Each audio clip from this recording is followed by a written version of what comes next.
Ah, greetings, B-movie aficionados.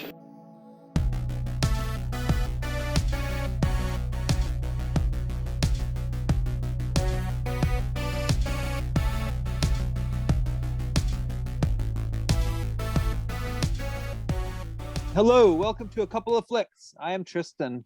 I'm Nick. And I'm Zach. All right, so before we talk about these films, have either you watched anything recently that you would like to talk about? I didn't watch too much. I watched the Jungle Cruise movie. Oh, was it good? It was okay. You know, it's your typical Disney fare. Right. I think this was the movie that made me realize that no matter what role The Rock is in, he's just going to be The Rock. Like, Oh yeah. Yeah. He's not really a good actor. He just has screen presence. Yep. Yeah, he rides off of his charisma. Yeah. I don't know why it took me this long to like put this movie. I was just like, all right, I get it. Yeah, Nice. It's like this is just another Rock movie. Yeah. Yep. Okay. Well, it's interesting now that he's making the Disney money, like whether or not he's going to be able to keep riding off of his charisma. I mean, we'll see, I guess. Got a DC movie coming soon Mhm. as Yeah. well. That's true. Well, I guess we'll see what happens. Yeah. That was pretty much the only thing I watched worth mentioning. Okay. Sure. Yeah, I don't know. I didn't watch too much either. Okay. Like I mentioned, I watched finished Midnight Mass. Yeah, that was good. Oh yeah, super good. Right. It's like made for me, basically, I feel. Well, Oh, wonderful. it's hard to like talk about too much without giving, you gotta go into it blind, so Yeah. All right. I'll definitely watch it then. it's really good, yeah. Yeah. I was tempted to watch the Red Letter Media about it, but I was like, I should watch it first. Yeah. Yeah, they do a good job of, could probably watch it before if you wanted to, but it's always better, I guess, to go in as blind as possible. Mm. Yeah, I'll definitely watch it because I need to get more into Mike Flanagan's work anyway. So I haven't really given him a fair shot. I think I mentioned that last time. So let's see. I saw The French Dispatch. Oh shit. Night. Yeah. I want to see that so bad, but it's not playing anywhere here. Yeah. I saw it in our state capital. I'll leave it at that. But it was I liked it a lot. I'd say as far as Wes Anderson's movies go, like visually this is probably one of his best. The sets are super busy like always, but you know that's to be expected. And like it's as I wouldn't say it's my favorite of his, but I did enjoy it. Like I thought because it's like three different stories that are sort of divided into like New Yorker type narratives, and all three of them have to do with like troubled situations and troubled people and stuff. And the first story was probably my favorite, like of the three. I just thought that was the most interesting, and visually that one was really cool too. Like though I liked what he did with the imagery in it. Like he had all the I think this is what he did anyway. I'm still sort of processing it, but like all of the scenes that were printed were in black and white, but then all the stuff that wasn't printed, like the stuff that kind of happened off the record where it was in color. I'm pretty sure that's sort of the angle they were going for. And so like the first story did a really good job of sort of showing that, and it was like really intense and wild. I like that one a lot. And then the second one, that one was a little bit more obscure. I didn't really quite understand that one, but the acting was really good in it. Like, that's the one that has I don't even remember which actors were in that one, but that one was really good. It like in its own way. I mean, like I said, I didn't really understand it, but the acting was really fun to watch. And then the third story had some really cool visual moment. Actually, the third part of it, I totally didn't understand at all, but I really enjoyed looking at it. And it was like one part that was really cool that I don't want to spoil, but it was really funny, and it was enjoyable, but I had no clue like really what the deal with it was like. And then like it kind of ended like with this epilogue that was sort of, it was like a running story that was going throughout the course of the film, that it actually ends up being sort of really sad, and but it's also really like interesting the way it's done, because it's pretty like upbeat and funny, but there's like a solemn undertone to it, which actually I kind of think all of his films sort of have anyway. So yeah, I liked it. It was good.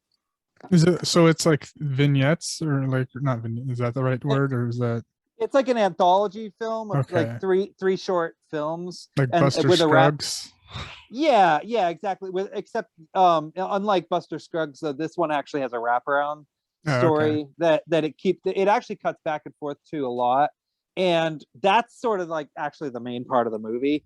That's sort of the main plot, but the stories are sort of the most interesting thing that's going on. So it's easy to sort of lose track of what's happening in the present. I mean, it cuts back so much that it does sort of get really hard to follow after a while. I hate to admit, but I still liked it. Like I would watch it again. I mean, I think it's another one of those movies where when you rewatch it, you get like you kind of get more what the deal is and all that. Like I liked it. Damn, I wish it was. Yeah, I just checked right now. It's still not playing anywhere near me. That's The frustrating. closest one is the aforementioned Capital. Yeah. Yeah, That sucks.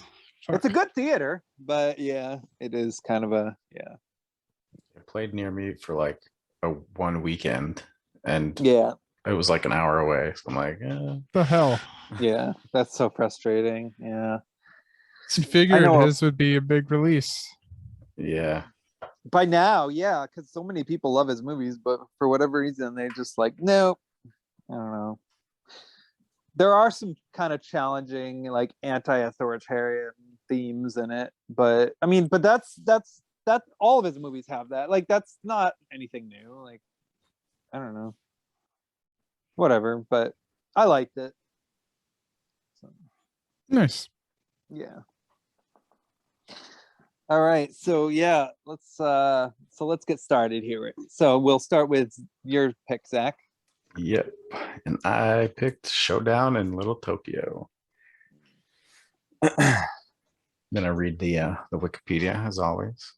Okay, cool. Yeah. Los Angeles cop Chris Kenner, played by Dolph Lundgren, is an American who was raised in Japan, which we don't find that out for a little bit. He's given a new partner, Johnny Murata. I didn't even catch his name there. Yeah, I missed it too. I was like, wait a minute. I just called him Brandon Lee. Like, Yeah. An American of partial Japanese descent. Kenner does not appreciate American culture, while Johnny does not like Japanese culture much. One thing they both enjoy are the martial arts, in which they are both experts, which the fight choreography is not that great in this movie. Yeah. Despite Brandon Lee being in it. Yeah, that was a bit of a bummer. I mean, it is kind of more of a Dolph Lundgren movie than it is a Brandon Lee movie ultimately. Like because the rest of Brandon Lee movies, the rest of Brandon Lee's films like Rapid Fire and Laser Mission and all that, like, and even Kung Fu the movie, really, they follow him pretty closely. But this one was really kind of, I don't know, he was really more the sidekick who didn't really get to do much. Like he had one good fight scene. Yeah. And really it was really more of a Dolph Lundgren movie, which anybody who's seen his movies kind of know, like his films tend to be a little bit more like wacky, and they tend to have a bit more like of a humorous kind of quality to them. But although interestingly, this one was directed by Mark Lester, who we've actually watched another one of his movies on this show, Class of 1999. Yeah. Yeah, which I'd say it's probably one of the more memorable ones, in my opinion, that we've watched. So, Yeah. yeah. And Yeah. like it's like a good cop. Lundgren's like the bad cop, and Yeah. Lee's like the good cop. Yeah, that like, dynamic going. and they meet in a pretty funny way, like in a pretty quirky way. You know, Dolph Lundgren. Oh yeah. Yeah, Dolph Lundgren picks a fight with a bunch of Yakuza people, and I mean, the film doesn't call them Yakuza, but that's what they are. I mean, it's the Japanese mob, and so he kind of picks a fight with them, and then Brandon Lee shows up kind of inexplicably, like he's like standing outside of the window and a body falls out the window and he just stands there acting surprised, like he's like the disco kid or something like that, who just is wandering around like he's just kind of minding his own business and dancing to the people like having radios outside of their building blasting their music. It's like he's just so silly, and he's always dressed really well in nice, you know, flattering, slightly, you know, colorful suits. I mean, I kind of have some questions about his character a little bit because I couldn't help but notice that he was pretty flirtatious, like, to Dolph Lundgren throughout the course of this movie. And one line in particular. Yeah, That one line. which made it very blatant, you know. But I couldn't help but notice, like, this time watching it, that he flirts with him throughout the whole film. So Yeah. so I consider this movie like a story of unrequited love, ultimately, is what I feel. Because I could sense the disappointment that he had when Dolph Lundgren, spoiler, when Dolph Lundgren sleeps with the Carrera character, who, like, he pretty much rescues from being a sex slave and then randomly has sex with her, which is like, okay. She had a good line during that too. Yeah. Because they had they put her up in a safe house and she was like, what if, and he said, shoot anything that moves, and she says, what if you're coming? And he was like, you won't even see me coming. And then after they do it, I saw you coming. Yeah. Oh, well, I think she actually said, I heard you coming. That's the Yeah, weird yes, part. Like, yeah, yep. I heard you coming. And it was like, what the hell? And so that was really funny. And so when Brandon Lee's character, what's his name again? Johnny? Yeah, Johnny. When he discovered when he discovers that Dolph Lundgren slept with the career, right after rescuing her, like, he's just like, oh, I knew that was gonna happen, or something like that. Like, he just acted disappointed, which I just thought was an interesting sort of reaction, you know. Yep. And then he complimented Dolph Lundgren's body, which, in a movie full of female nudity, there is actually a pretty decent shot of Dolph Lundgren's posterior. So, you know, there's a little something for the ladies, you know. You know, pretty good stuff. And then later on, he compliments his physique. So Yeah. yeah.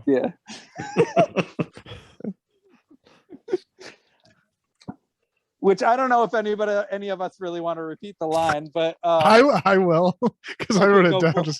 Yeah, go ahead. He said, you have the biggest dick on a man I've ever seen. Oh, yeah.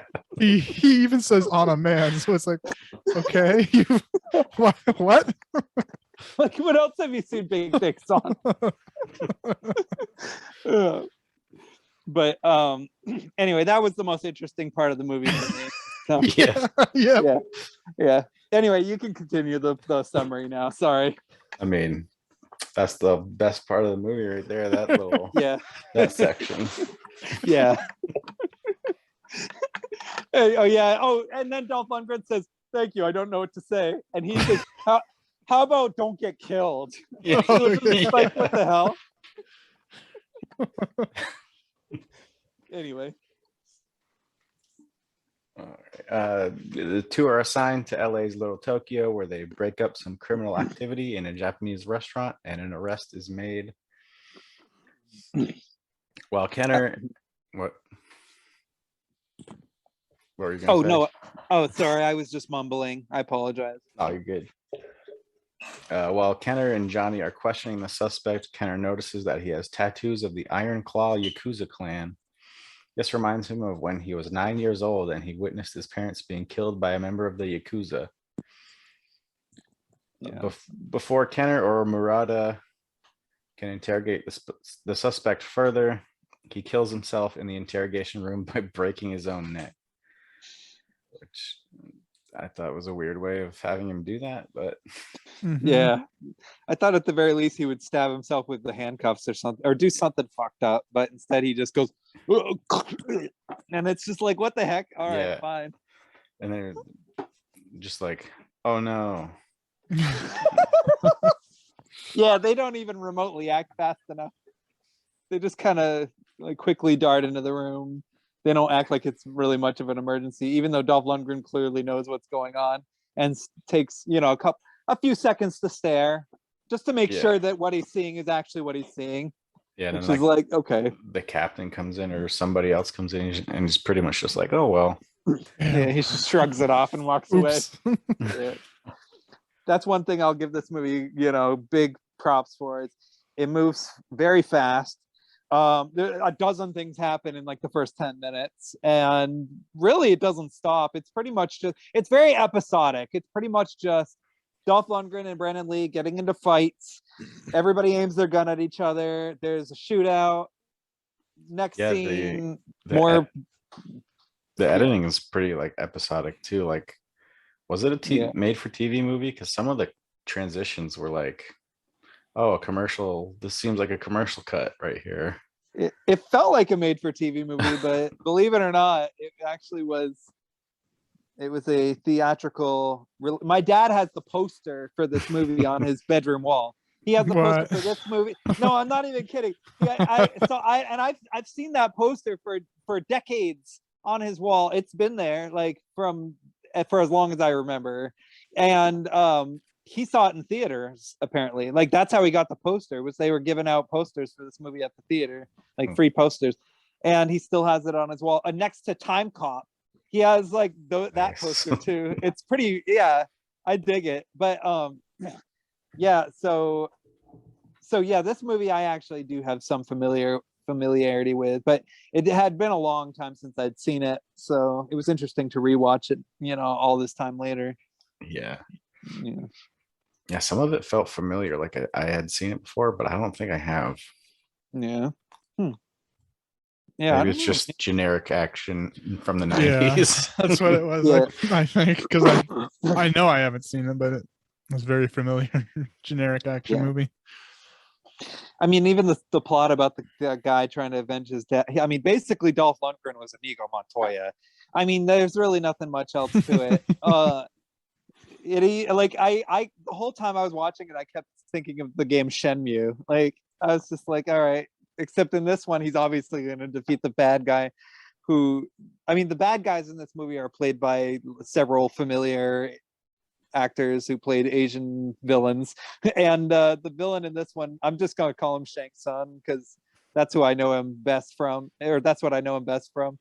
But I also saw the villain were one of the bad guys from Teenage Mutant Ninja Turtles. Like, I'm sorry I don't remember any of their names, but this is such it's like a kind of one of those old school like early 90s, late 80s action movies that sort of blur and blend together with so many others in a way. Yeah. Although this one's different because it's a Dolph Lundgren movie, I guess, with Brandon Lee, which is it is kind of cool to see like a buddy cop, well, sort of cops, although they mostly, they shoot pretty fast. Like they don't really even try, they mostly are pretty trigger happy. Well, Dolph Lundgren is anyway. Although in this case, it actually ends up working out because pretty much everybody who shoots at it is somebody who's like ready to kill anybody. I mean, the bad guys in this movie are pretty villainous. So, Yeah. And speaking of the villain, the leader of the Iron Claw clan, Yoshida, kills the owner of a popular downtown nightclub called the Bonsai Club by crushing the owner, Tanaka, in a car compactor. To celebrate gaining ownership of the Bonsai Club, Yoshida throws a party at his house with all of the club staff. One of the girls at the party, named Angel, is revealed to have warned Tanaka about Yoshida behind his back, and this infuriates Yoshida, who then questions Angel about her loyalty. She attempts to appease Yoshida by offering her body to him, but Yoshida instead drugs Angel, strips off her clothes, and then fondles her from behind before beheading her. Yeah, there was Yeah. that. Yeah, and that was a pretty melodramatic scene that he even films it like, and I guess Dolph Lundgren or somebody makes a joke about his inability to get it up, which is the reason why he has to torture and kill these women, I guess is what's implied there. I mean, we're really supposed to hate this guy, so Yeah. they go the extra mile and actually show him doing like the dirtiest of deeds type of thing, just in case we didn't know. Yeah. I always kind of enjoy that a little bit from 80s action movies. Like they kind of did that sort of thing in the Angel movies too, and some other films where they spend more time on the villain than is really necessary, and you get to Yeah. see them be really messed up and weird. Although in some ways that's also what's made some action movies really interesting. Like actually that's kind of what made The Crow interesting, is you got to spend a little bit more time with the villain than you usually do, and you get some more time to really get to hate him, just so you can watch him die in the worst way possible, which this villain does get one of those, but we'll talk about that when the time Oh, that was so funny. Yeah. yeah, I laughed so hard. And so when I noticed that they drugged her, like you said, and it was at first it looked like she was just smoking weed, but it was meth, Yeah. Yeah, and it was in the early '90s, so it was new, and like the cops even said that they're calling it ice, this new drug, and it's gonna sweep the. It was like foreshadowing for real life, because I'm pretty sure because now it's a a huge epidemic, but I think in like the early '90s it was I guess a new drug. So this was ahead of its time. Yeah, that was interesting actually. Like because at first when I saw them, I thought, oh, this is like some early '90s, late '80s, like they're probably smoking like crack or something. But excuse me, sorry. But then they say something like it makes crack look like something else or something. Like I remember some comment that one of the bad guys said, and then it's like, oh wow, this is like full on crystal. And then it kind of made more sense.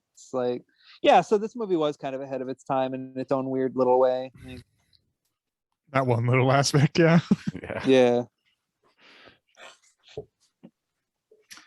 When the coroner runs an analysis on Angel's body, it is revealed that the methamphetamines in her system would have led to her death anyway. This discovery of drugs, together with the suspect having Yakuza tattoos, prompts Kenner and Johnny to go to the Bonsai Club in search of information. There they meet lounge singer Minako Okeya. I can't pronounce Japanese. That's just all right. gonna call her Tia Carrera. Yeah, everybody knows her from Wayne's World, but I know a lot of people who are big fans of hers. So. Who was good friends of Angel's. Before they can get any useful information out of her, they are ambushed and taken to see the nightclub's owner, and Kenner recognizes Yoshida as the man who killed his parents, which they flash back to more than they should have.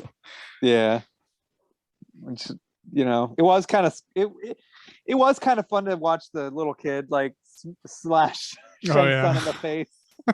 Yeah.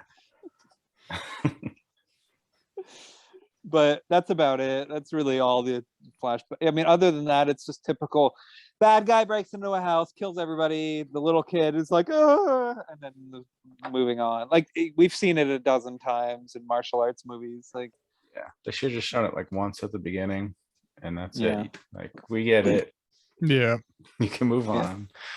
Yeah, if the film had maybe shown that during the opening credits, then maybe we'd have something going on, because think about it. If you see a movie like this, you don't want to like wait for that kind of stuff. You want to sort of know exactly what level it's playing at before you get into the characters and the plot and the story and all that stuff. But instead, this film just sort of starts off with an action scene and then it just throws more and more action scenes at you, and that's kind of all it does, you know. Yeah. So which kind of makes me wonder if like some scenes were cut out, because it felt like there was some like missing exposition.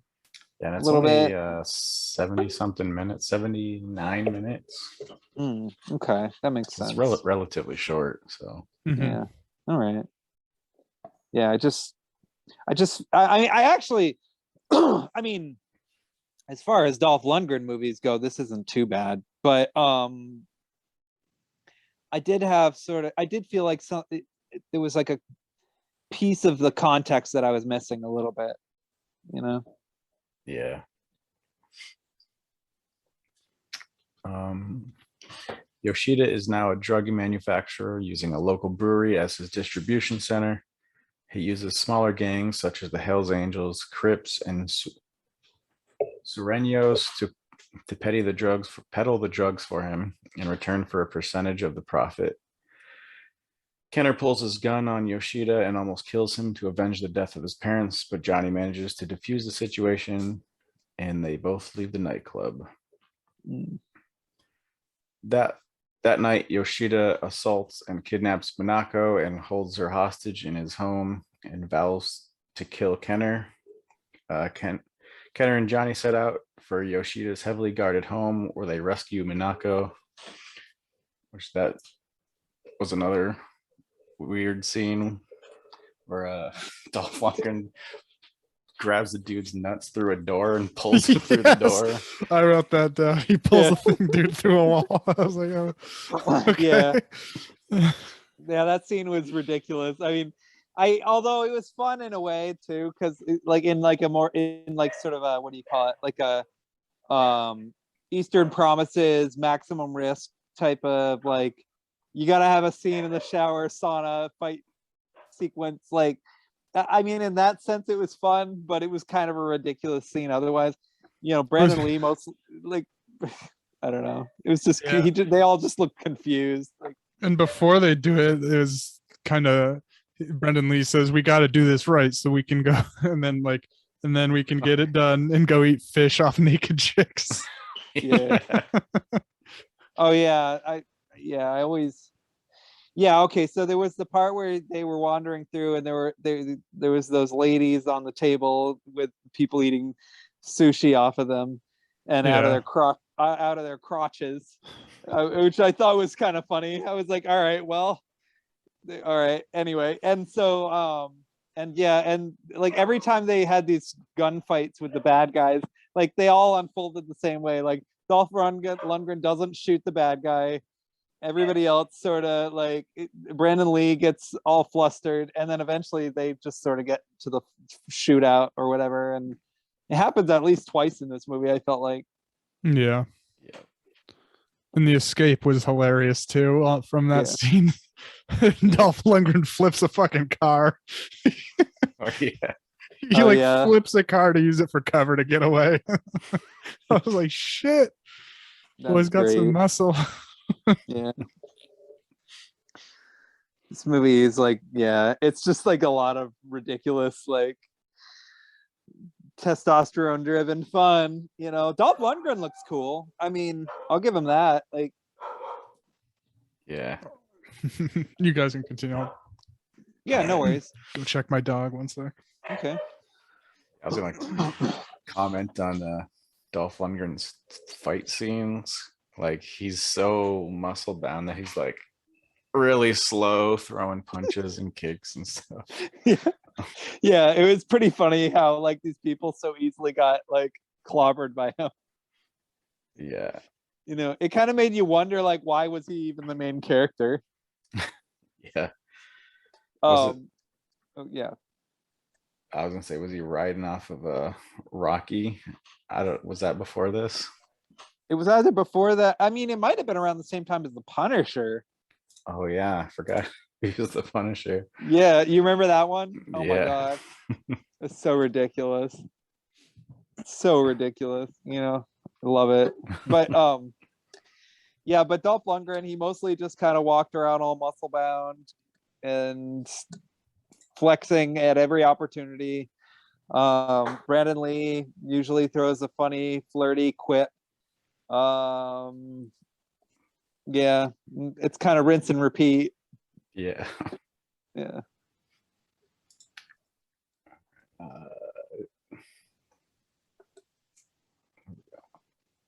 Oh, he has Kenner and Johnny captured, stripped topless, and tortured, but Yeah. Kenner and Johnny managed to escape.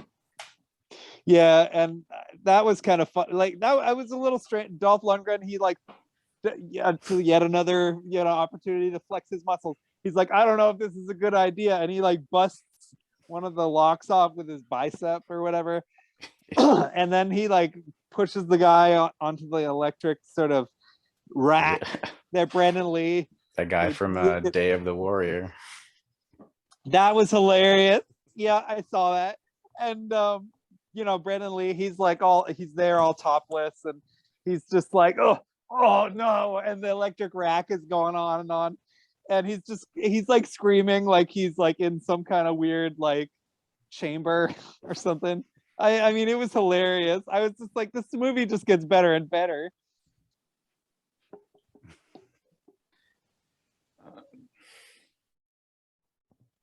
They then prepare an assault on Yoshida's brewery, where they rescue Minako once again, and Kenner fights Yoshida in a duel in which Kenner uses a sword to impale Yoshida on a giant spinning firework called a Catherine wheel, which burns Yoshida while spinning at high speed. Yeah. And then the wheel explodes and kills Yoshida. It's hilarious.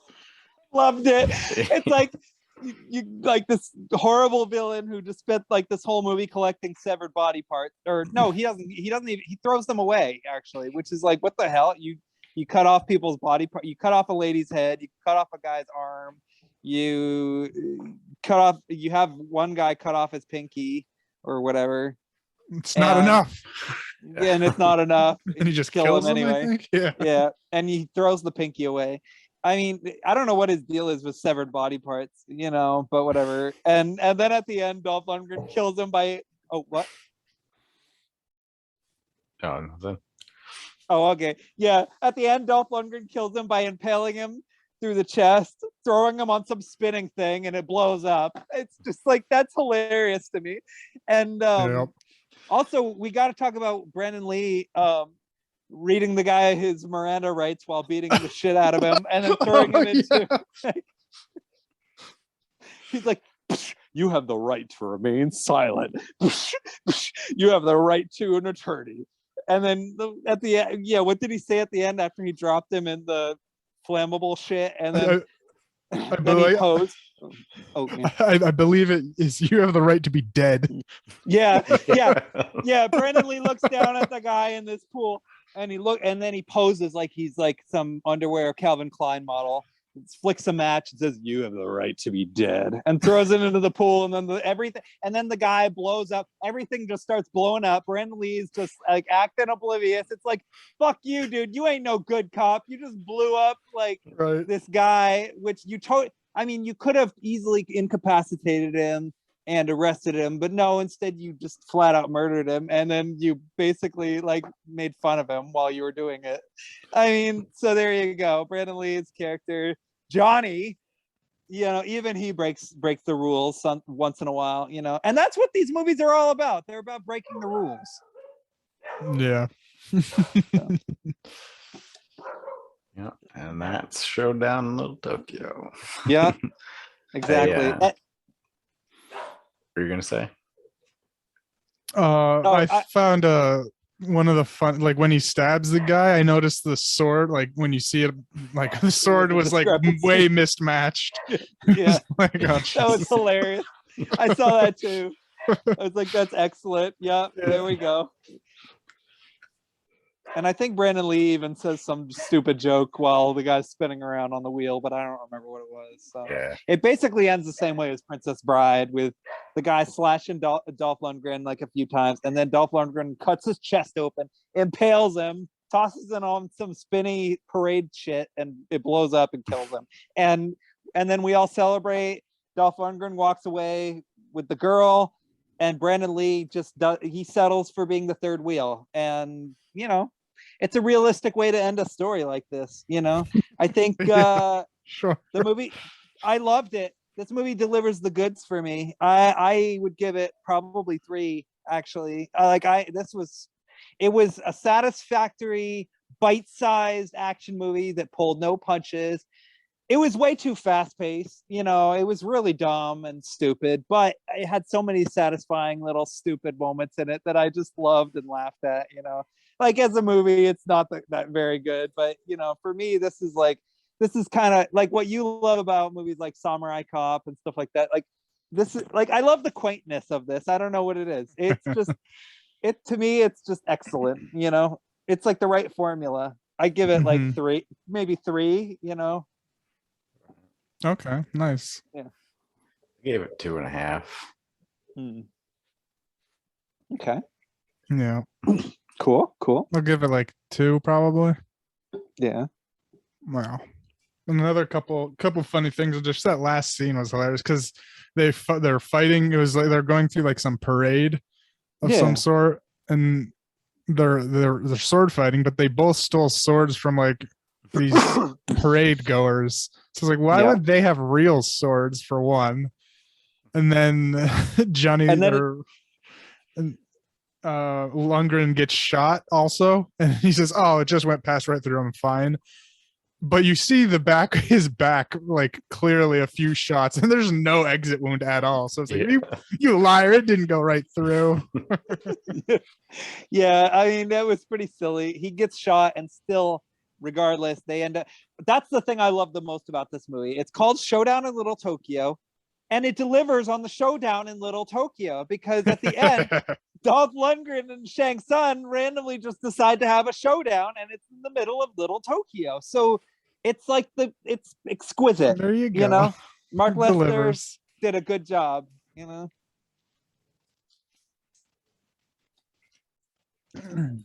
So yeah, any more thoughts, feelings, comments, concerns, opinions? No, it was a fine movie. Yeah. Yeah, it delivers on the exploitation. I wouldn't say delivers on the fight scenes, but they're still entertaining in how bad they are, so I don't really care. Yeah, I mean, overall, I'd say I enjoy Dolph Lundgren's movies more than I enjoy who's that one guy's name? The guy Chuck Norris. I kind of feel, even though it's fun to watch him kick people in the head for 90 minutes, I feel like his movies kind of take themselves a little too seriously.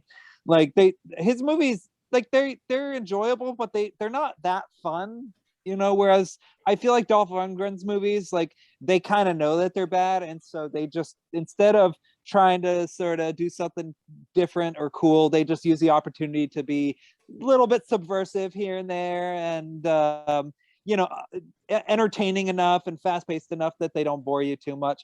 Although this is one of the few Dolph Lundgren movies I would say would actually have benefited for a little bit more of a runtime, in my opinion. I'm sure not everybody feels that way. Like, I'm sure most people are like, enough is enough. Buddy cop movie, Brandon Lee, Dolph Lundgren, like, no thanks, I don't need any more of that. But for me, like, I can get into something like this, so Yeah, I like Lundgren in this too. He was pretty funny. Felt like he was in on the jokes too. Like, it was a little bit self-deprecating, but he was in on it. Yeah, he was fun to watch. Yeah. What about you, Zach? Do you have any extra or additional thoughts and feelings or anything? I thought it was gonna be a little better, like Yeah. especially the fighting scenes. But Yeah, I don't know. I don't know what else to expect from a Dolph Lundgren led movie. So yeah. Most of them aren't good. I would say this one's better than average, only because it's shorter than average. So it never really gets boring, but I would agree that the fight scenes needed a lot of work. And I would also say that, like, I don't really feel like Brandon Lee's movies tend to have the greatest fight scenes in them ultimately. And I would say the fight scenes in this are weaker than average. If you want to sort of get into that end of things. The shootouts I can get into. I can enjoy a good shootout because it's all about hiding and stuff, but this was different. So Yep. Yeah, but anyway, I guess that's about it. So now the second film we're going to talk about was your choice, Nick. Yep, my choice was 94's, I believe, North, Yeah. starring Child Elijah Wood. It actually had a huge cast. Yeah. Yeah, enormous. I was I was pleasantly surprised by it, I guess. Yeah. But they were all little bit parts too, so it was like it was directed by Rob Reiner, so I'm sure he just called in some favors for just a bunch of people because they're all known, like no named characters, really. Yeah. Like Dan Aykroyd and Reba McEntire were just like Tex Ma and Tex Pa. That's all their characters' names were, and they were just in it for a few scenes. Yeah, a lot of the characters or a lot of the actors in this movie only had like one scene or two scenes. Yep. Although Bruce Willis, like he had a lot of scenes. So yeah, and this movie made me miss Bruce Willis because he was actually good in this movie. And yeah, I agree. It's like, oh, where'd Bruce Willis go? Why is he the way he is now? Yeah. This movie just made it painfully clear that he doesn't care anymore when he once did. Yeah. Well, it was interesting because I think this movie was around the same time he did Hudson Hawk and The Color of Money. And both of those, from what I understand, are considered pretty bad movies. I mean, I've seen both of them, but I don't really remember them. So those might be interesting to talk about actually on this show at some point, now that I think about it. But Bruce both of Willis them, episode. Yeah. Oh yeah, I'd be down for that, you know. But both of them are considered actually, and this too, actually. All three of these films are I often see on lists of like the worst movies. Like this movie I've seen on a lot of like worst movies ever made lists. And I mean, maybe it's because I've seen a lot of bad movies, but I actually I don't really understand where people are coming from, like on that opinion personally. With this one? Like, yeah, I wouldn't consider that it. Maybe I'm jumping the gun a little bit, but I definitely wouldn't consider this one of the worst movies ever made or anything like that. No, I was laughing quite a bit throughout. It had some pretty good jokes and stuff. Yeah, it does have one major problem that I think we all can agree on, but we'll get to that later. But you know, if any of you folks who watched the show before know that there's one thing that tends to make a lot of these movies a lot worse, it's a particular trope that we continuously run into. I've noticed, but yeah, we'll talk about that when the time comes. So. Yeah, I mean, yeah. So this is about a kid named North, which I didn't know that was why they named it that. The movie. Mm-hmm. Yeah. I didn't know that would be a name. Except for I was like wondering if Kanye was a big fan of this movie. Because that was like, why would did Kanye just name his kid North so it was Northwest, just for a joke? But I don't know, maybe he was just a big fan of this movie. That would be it's awesome. A good question. It's a good question. And like they make fun of his name a few times throughout the movie. Like he's like, when he first meets Bruce Willis and he says, "Oh yeah, my name's North." He's like, "Oh, I've seen your name on a map." Yeah, Shit like that was that. funny. Yeah. It's about his Elijah Wood, the main character. His name is North. He's a outstanding child, like the picture perfect child. He's it goes through a little montage of him in the beginning with Bruce Willis narrating. Bruce Willis is the narrator, as well as just random characters throughout. It's basically showing off that he's a good student, getting perfect grades or whatever. He's the star athlete, and he also does theater and stuff as well. But his at home. His parents don't care. They're all into their own lives, and his parents are Jason Alexander and Julia Louis-Dreyfus, who are basically just playing George Costanza and Elaine from Seinfeld. Yeah, Like, that I was was funny. laughing so hard at that first scene where it was like the first scene is just a dinner scene, and they were just playing George Costanza like beat for beat. They were just playing their Seinfeld characters. Yeah, that was hilarious. Yeah, it was good. Like George, like the dad, they only call him father and mom, or they don't have names. Yeah. He's some type of pants. It's like, it was like, I was wondering, like, did Seinfeld help write this? Because it was like, he was like a pants he was in a pants company, I don't know, and he's like, I'm number 6. He's like, inspector number 6, and that was like a little joke thing, like, Yeah. that felt very Seinfeldy. And like Elaine's, or Julia Dreyfus was a travel agent, and she was like, the Hindermans or whatever, they're gonna be the death of me, like the damn Hindermans kind of shit. Like, okay. And I swear she had a couple of lines that were straight Elaine lines too. It was just like, all right, this is hilarious. Something husband and wife in this. I enjoyed that. It must be like a few seasons into Seinfeld too at this point that there were 94, something like that. Yeah, I can't remember exactly, but I think Seinfeld was started in 89 or 91 or something random like that. Yeah, so. early 90s. Yeah. I can't remember exactly, but I'm pretty sure. Yeah. But yeah, no, it was good though. Like, I mean, from what I understand, because I did kind of read about this movie like a little bit. Roger Ebert was not a fan, but let's see. It was written by, it's based on a book written by somebody who wrote for Saturday Night Live, and I guess Rob Reiner was a fan of this book. Like, he really loved it for some reason and decided to make a film out of it.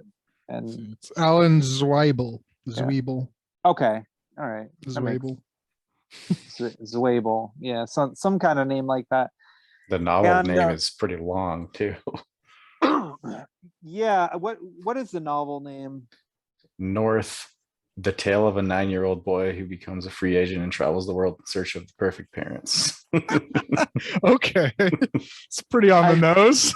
Yeah, it kind of spoils the whole plot, actually, in a way. Well, not the whole plot, but the main plot. Yeah. So with that, it is, he's feeling no attention from his parents, whereas he even says like, oh, I'm getting all this attention from everyone else's parents. Everyone else's parents loves me. And it goes through a little montage of like other kids and their parents, like, there's a messy room, and he's like, North's room is clean. Why don't you be more like North? And or like a kid's, brushing his teeth, and then like dad gives him some floss. North flosses. Why aren't you flossing? And shit like that. So like, and the narrator's like, yeah, everybody loves North except for his parents. And that's where, what drives North to go through this whole plot of being a free agent, which is given to him.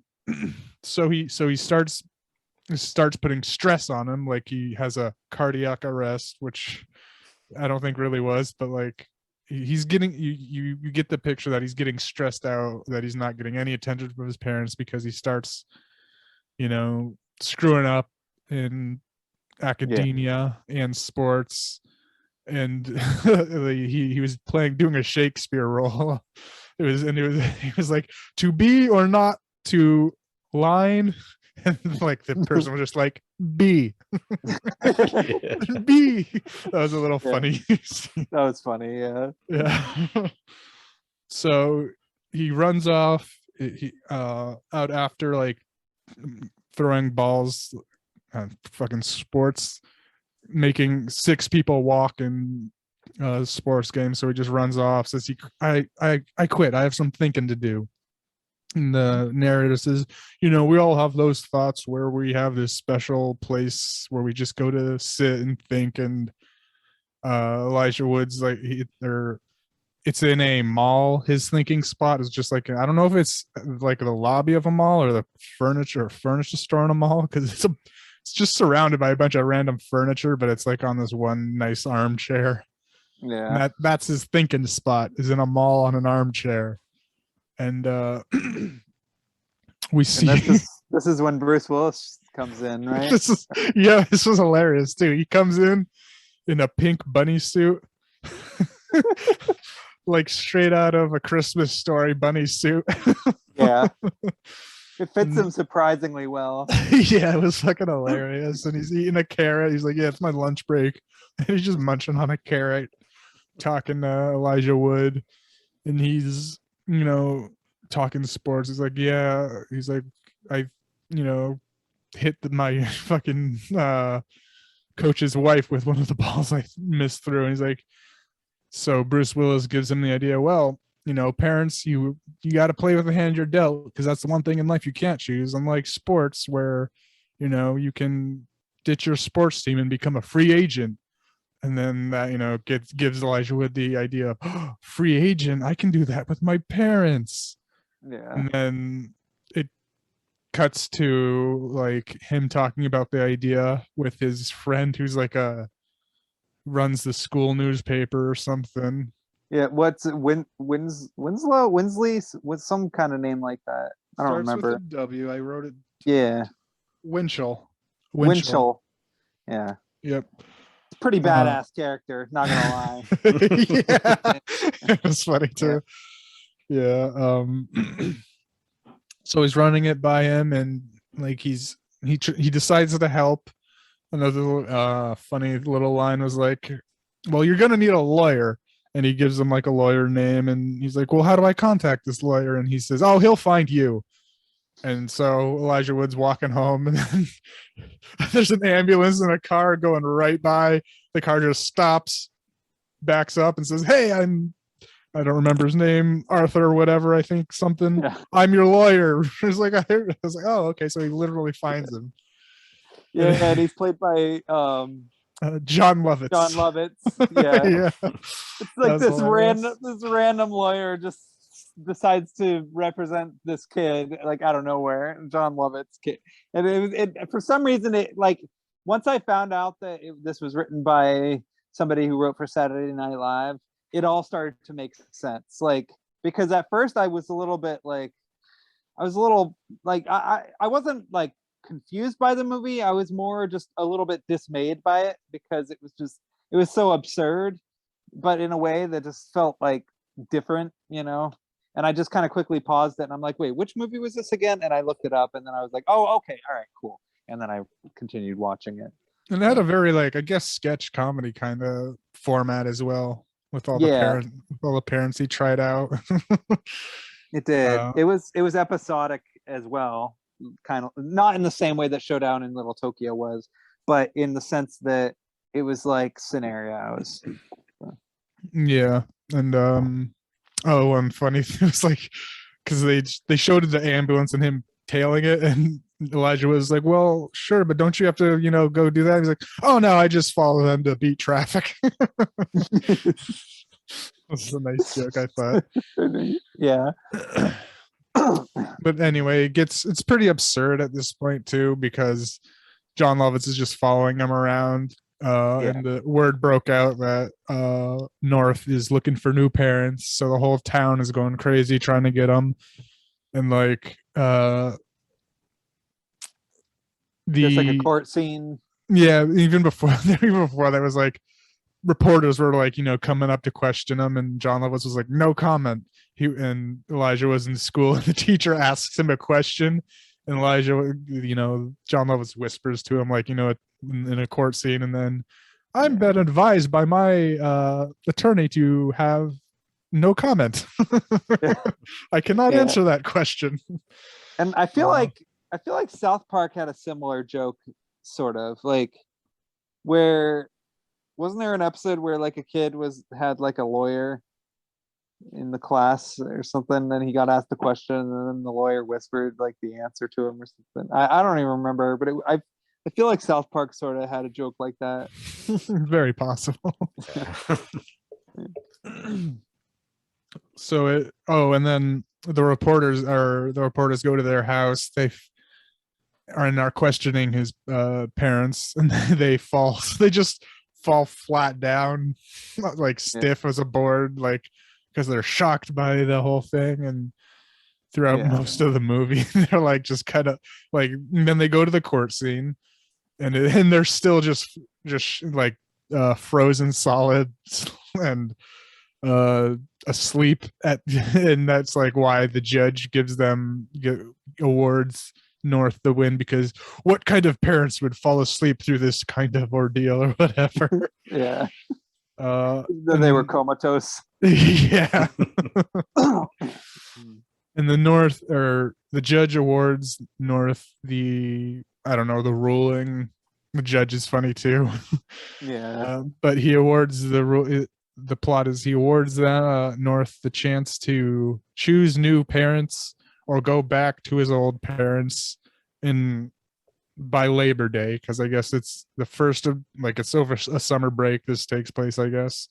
Yeah. So you can choose a new set of parents. You can go back to your old set of parents, but if you don't choose by Labor Day at noon, you're going to an orphanage. Yeah.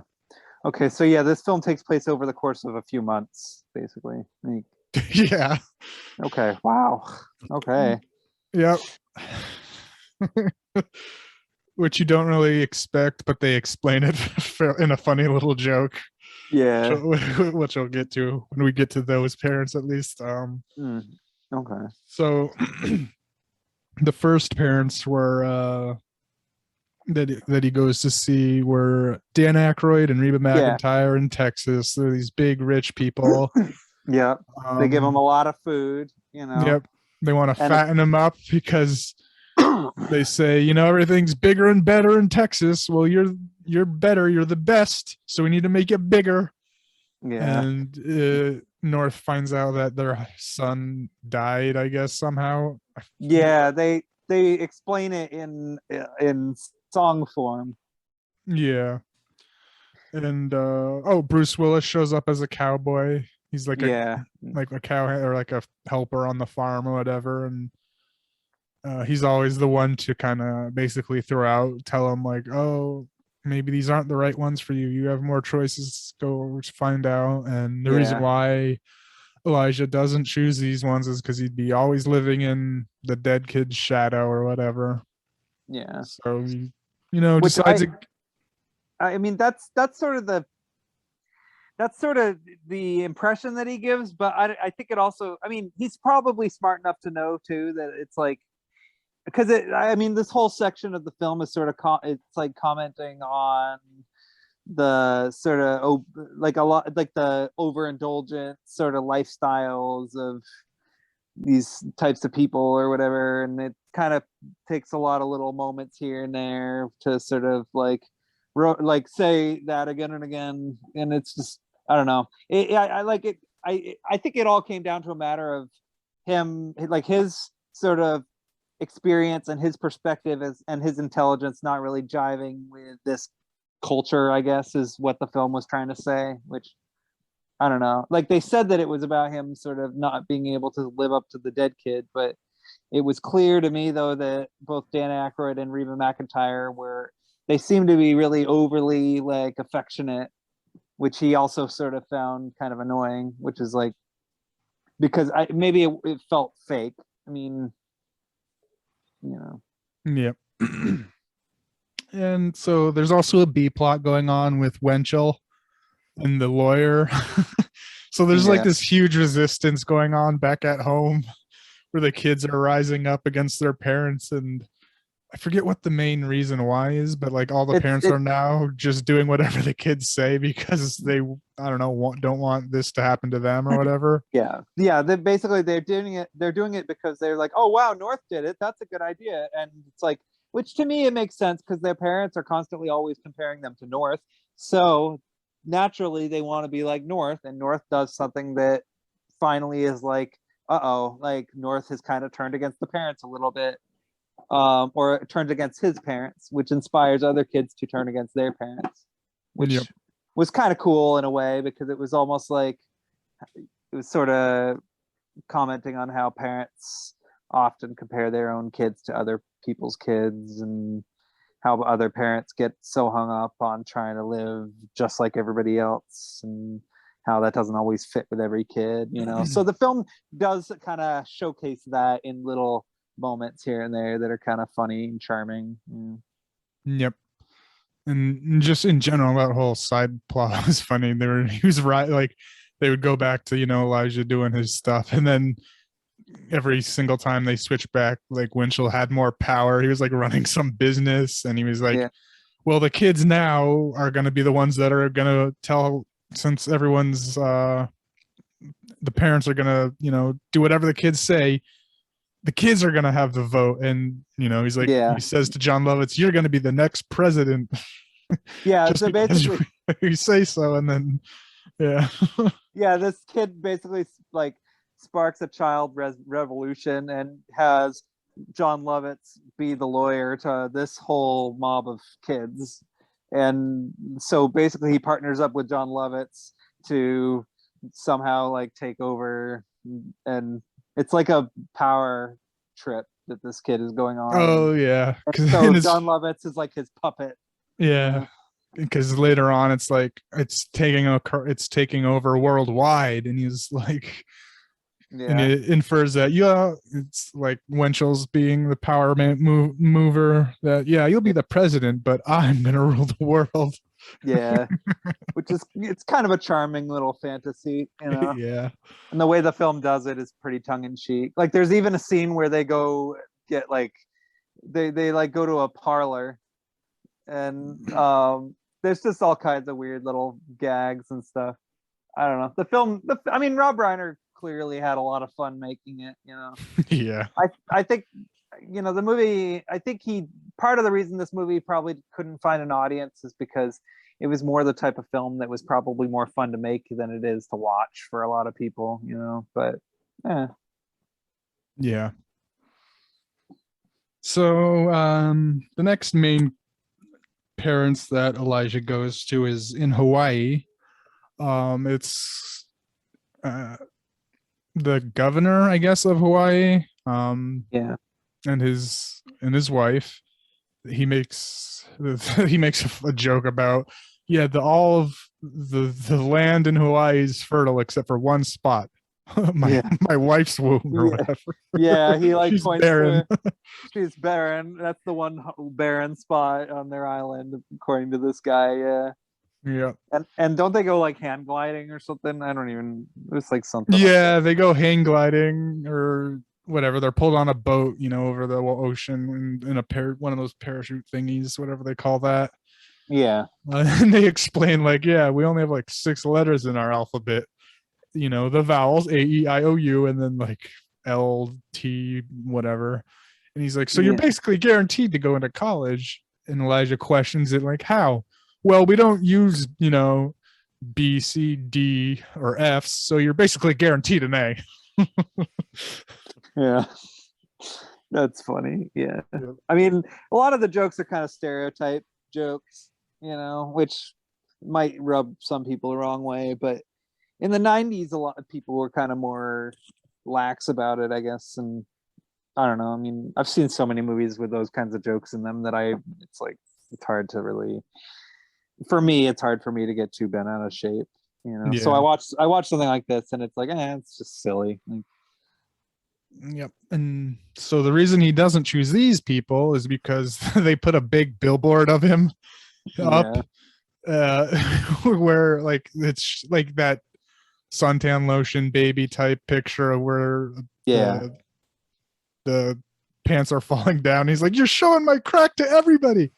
And they're like, you're going to be the poster child for Hawaii. It'll have everyone come in. And he's like, no, I don't want my crack being shown to everyone.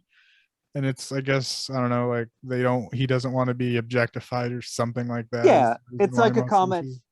It's a comment on how like people sort of, so it's another sort of, I guess you could call it a corporate comment in a way. Maybe I mean, the film makes a lot of different little comments, and I'd say this is probably about, it's like related to how people often use the innocence of children as an excuse to objectify them. And so, like, for example, they're using the infamous like suntan lotion ad of the little girl getting her pants pulled down by the dog, as like kind of of an example of that, I guess you could say. And it's sort of about that, and how like people are so wrapped up in this idea of like advertising whatever it is they want to advertise in their whatever obscure way, and using a child to do it, that they kind of forget to often ask how the child might feel about having their own body exposed and stuff, which I think is an idea that, is probably important to occasionally touch on in these types of movies, I'd say. So Yeah. although I would imagine, again, it's another one of those jokes that like for a lot of audiences it's like just weird, and I can understand that. Yeah, it was weird. Yep. Yeah. Let's see. Bruce Willis in this little scenario was just some like, I don't know, weird. He had a metal detector. I don't know fucking what. Yeah. And at one point, doesn't he he thinks he's got something because it starts making noise, and then he's like, oh no, didn't find anything. And it's Yeah. yeah. So he gives him another piece of advice to that. He basically he cap ends each one of these with the reason why it's not a good fit.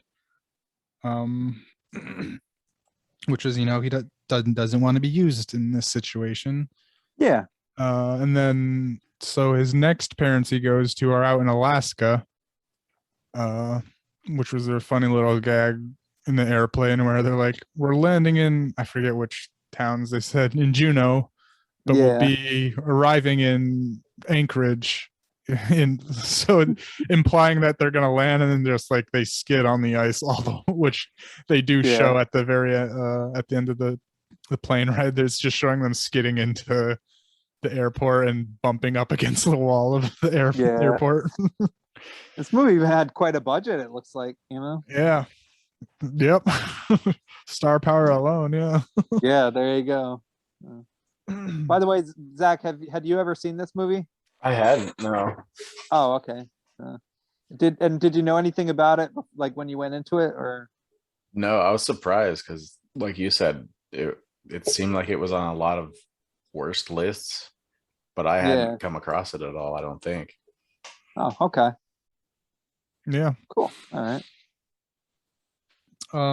So these Alaskan parents, what was it? Kathy Bates played the mother. I think so. Yeah. Okay. Yeah. And I don't know who the dad was though. Yeah, I forget. Graham Greene. Oh, okay. Yeah, he's familiar face. This part of the movie I didn't really quite understand, I must admit. I didn't really either. Yeah. It's just a little stretch in the thing, but it was looking fine. It was looking like the best fit, because they didn't. He went through the checklist of like, oh, you don't have a dead son. Oh, you're not gonna use me. But then the thing that's made him say no was like his dad. The parents' father was dying, I guess, or just old, and it was just a joke that they send their grandparents out to sea. They like put them on an ice thing and float them out into the sea to die dignified or something. Right. I don't know. I didn't really get it. I mean, that was interesting, but then that was it. Like that just ended, and then the movie just kind of moved. I felt like I thought I'd fallen asleep or something. I was like, wait a minute, what happened there? Like, why didn't he go with those people? Like, it was just sort of strange. Like, he just like, didn't. All right. It was like a little voice. So it was a narrating, like, and North likes old people for I forget what reason. They gave a joke reason. I think he likes why he likes old people for some reason. Yeah, Elijah Wood's character North, for whatever reason. Yeah, his best friendships tend to be with older people, except for that one kid who starts that whole revolution thing. Although that kid acts like an older person, so pretty much the two main kids in this movie may as well be adults, but they're kids. So yeah. Which is like a running gag, like. And then, so this is also where the time jump happens where maybe you missed why it took place over Yeah. a summer, is because the walk from their, because they walked from their igloo to the place where they pushed the grandpa out, and it took 7 weeks. Yeah. And Elijah was okay. like, "What? It was that long?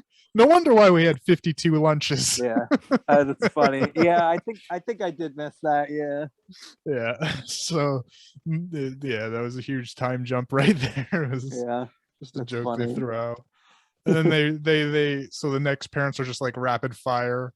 It was, he lands in Amish country, and he just he didn't even get out the airplane. He was like, because the Amish dad is, "I'm your new father, and here's your sons Ezekiel," and there's like 3 of them, or your new brothers Ezekiel, and then here are your new brothers. I forget what they named there's like another triplet couple of brothers, the same It's like name. a bunch of kids. Yeah.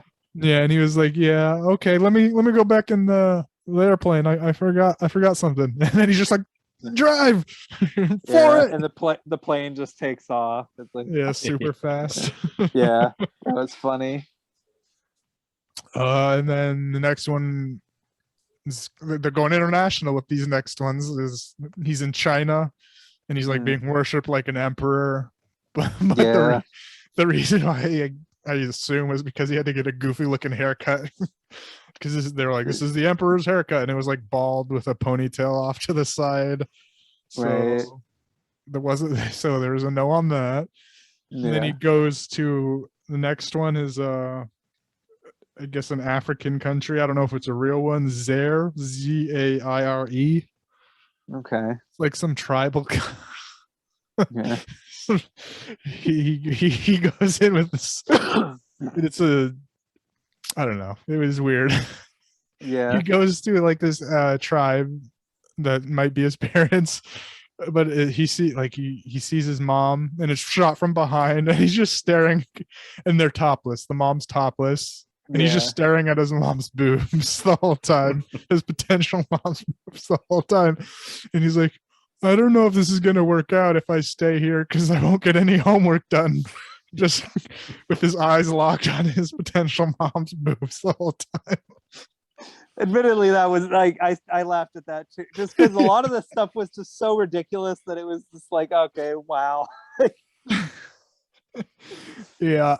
And the next rapid fire one was he goes to France, and all I could infer was that he didn't like the TV programs going on, because it was just he was flipping through channels, and the parents were just cracking up, and it was just weird shit on the TV.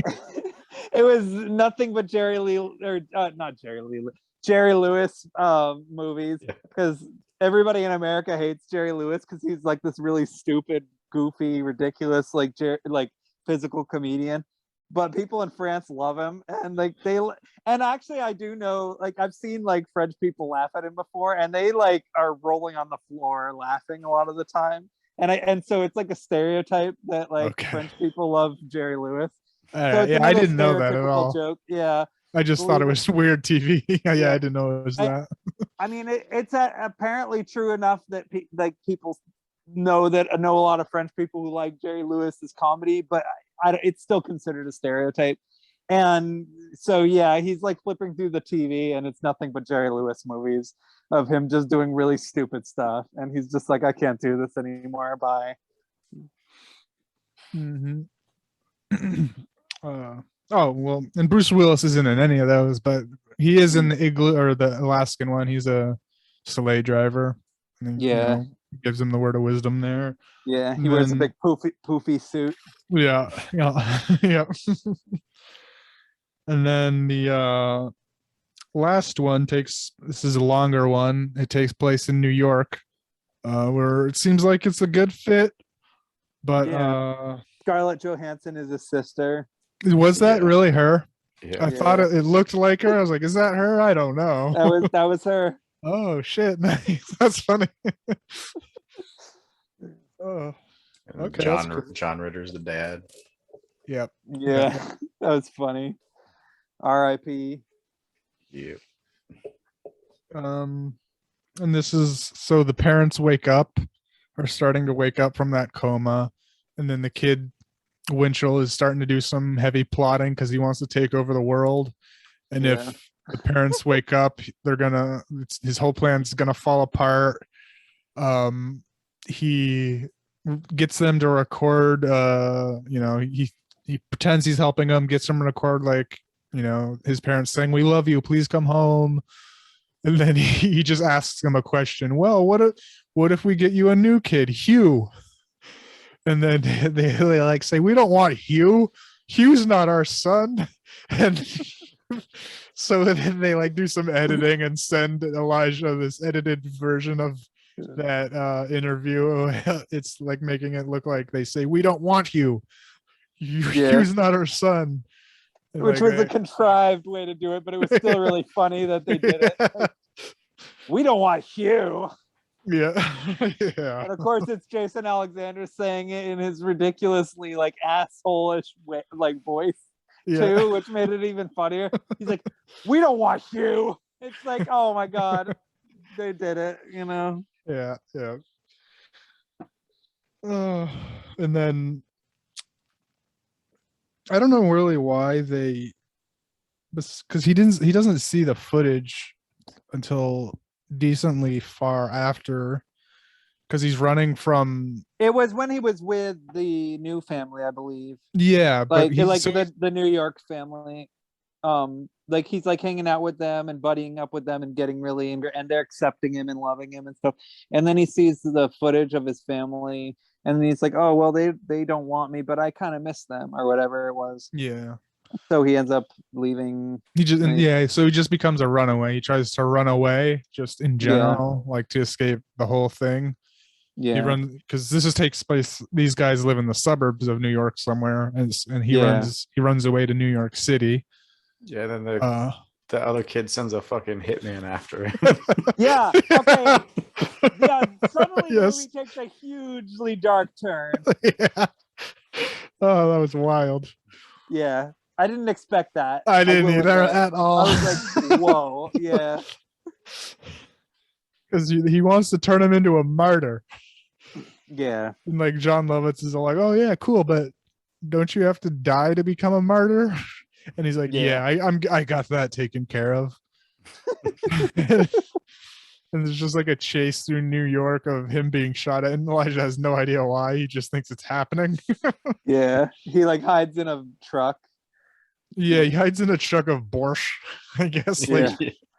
And the hitman is incompetent. Like some red stuff spills on his hat that he's been wearing the whole time. Yeah. So he thinks he got him. But no, he's alive still. He makes it out. And he gets the real tape from some, I don't know, kid that it's like he confronts him in like a shady alleyway underneath a bridge in I think like just a bridge in Central Park, maybe even. Yeah. And they did like it was a funny little bit where like, like they have that joke of like, "I was never here and we never had this conversation." Yeah. And I wish I could quote the little lines of they had a back and forth. Yeah. It was like, funny, like because the villainous kid who wanted to take over the world, like he was afraid of him, and he was gonna kill him. Yeah, he got power hungry, and he's like, he's doing bad stuff, and I was never here, and like he was like, "Okay, I got it. I don't got it." Like, and it's just a back and forth of, "Oh, so this is the tape? No, it's just not the tape you saw. So it isn't the tape you saw? No, this is the tape you saw, but you didn't see that. You did see that. You didn't." Like, it was like a little back and like a who's on first kind of like a joke thing. That was funny. Yeah. So he gets the real tape, sees that, oh, his parents do miss him. And it turns down to actually there's another, this is where Bruce Willis also comes back as the last little bit. He's like a stand-up comedian in some type of conference. I don't know what the hell it was. Oh, well then, but he also is a United States Postal Service. Or no, not you. FedEx. Yeah, he's a FedEx. That's it. Yep. Yeah, and he even throws a plug for FedEx at us. Just for good measure. We think of ourselves as guardians of your most a dearly beloved package or whatever the hell he said. Yeah, And then, yeah. which was like, all right, yep, FedEx. Yep, Thanks for and that's reminding us. that's how he gets back to his parents. As he gets shipped, he like is put in a FedEx box and gets shipped back to his Yeah. parents. Right. But you were going to talk about the comedian. I don't really know much. That's all I Oh know. He's yeah. just a stand up. Yeah, it wasn't that interesting. It was Yeah, like, that one wasn't that great. He was just there to be Yeah. there, really. yeah.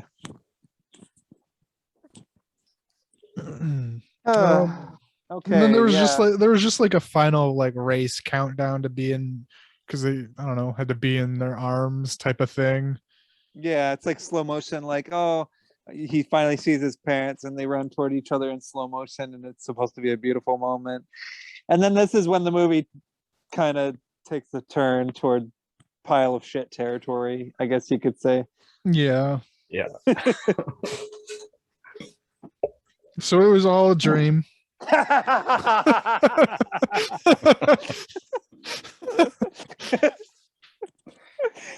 The end. Yeah. But Like, I mean, literally the end. It just starts right back at the beginning. But go on. I mean, I kind of knew it going throughout the whole movie. It was going to do this too, because it had that dream, like when he was in he was in that seat. It had that wavy, cliche dream wave title or screen wipe type thing. Yeah, that's And then true. it was also really absurd right after that, where it was kind of grounded those first few scenes. Yeah.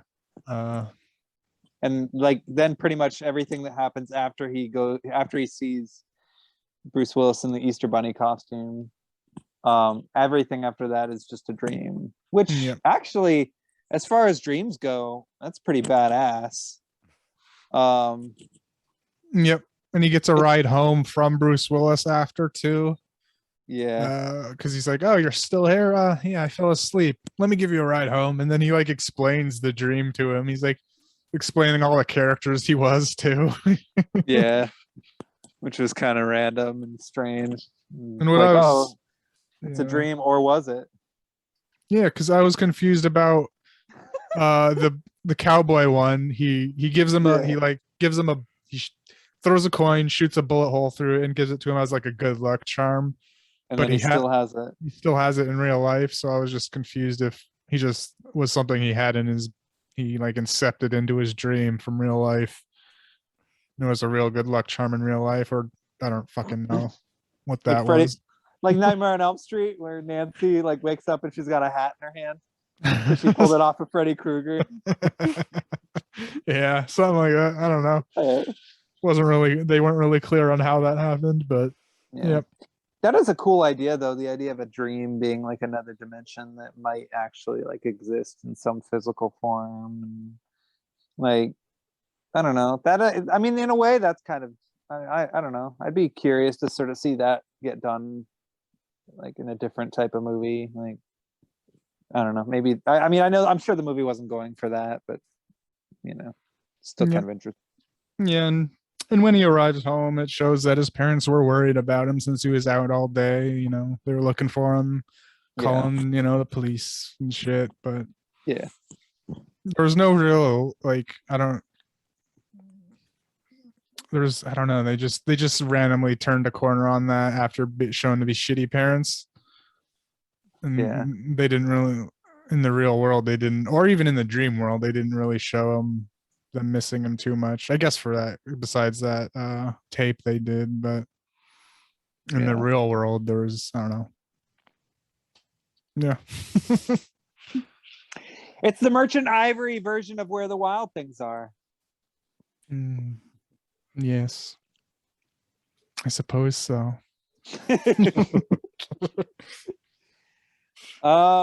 Yeah, okay. North. Rob Reiner. Yeah. All right.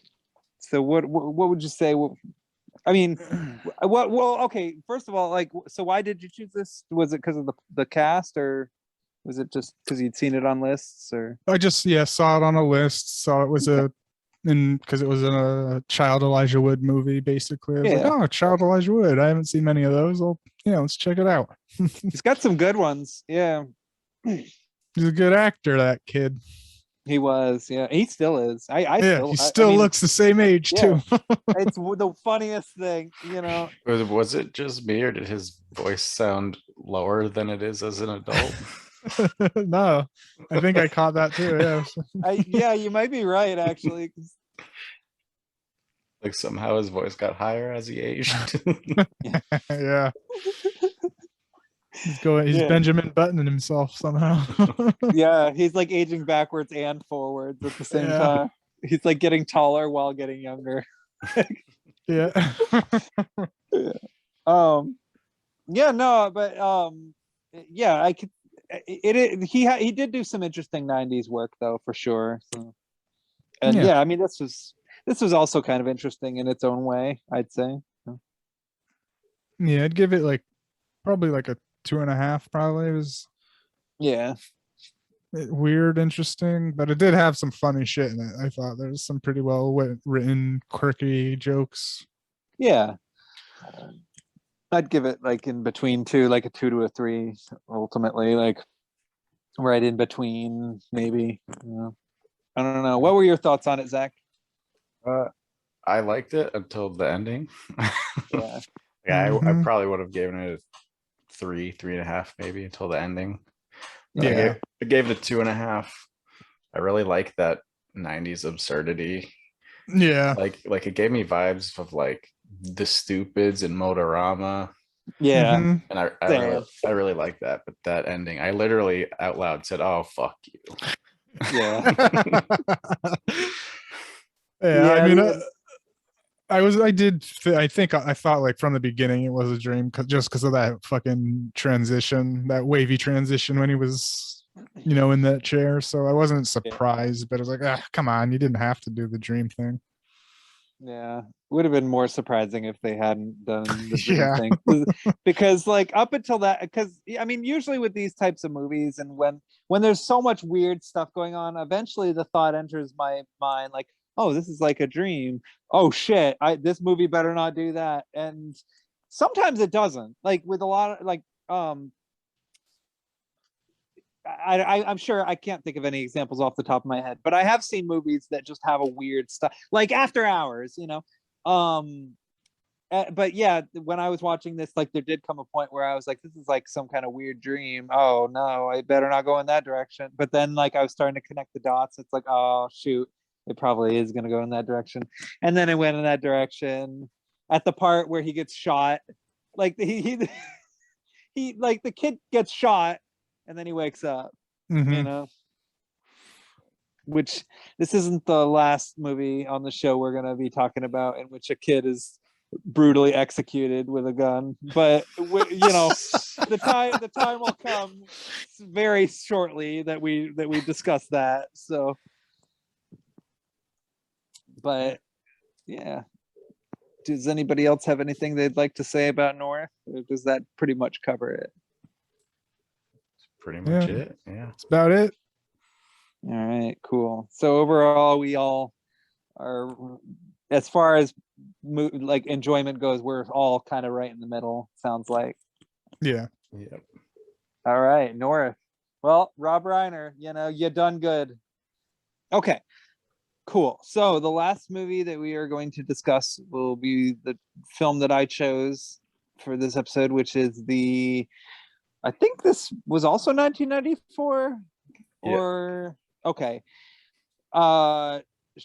Shrunken Heads, which is a Full Moon video production. And actually, before I even talk about the movie, I should say, as far as the quality of Full Moon video films go, this is probably about as good as it gets, I would imagine. I had to.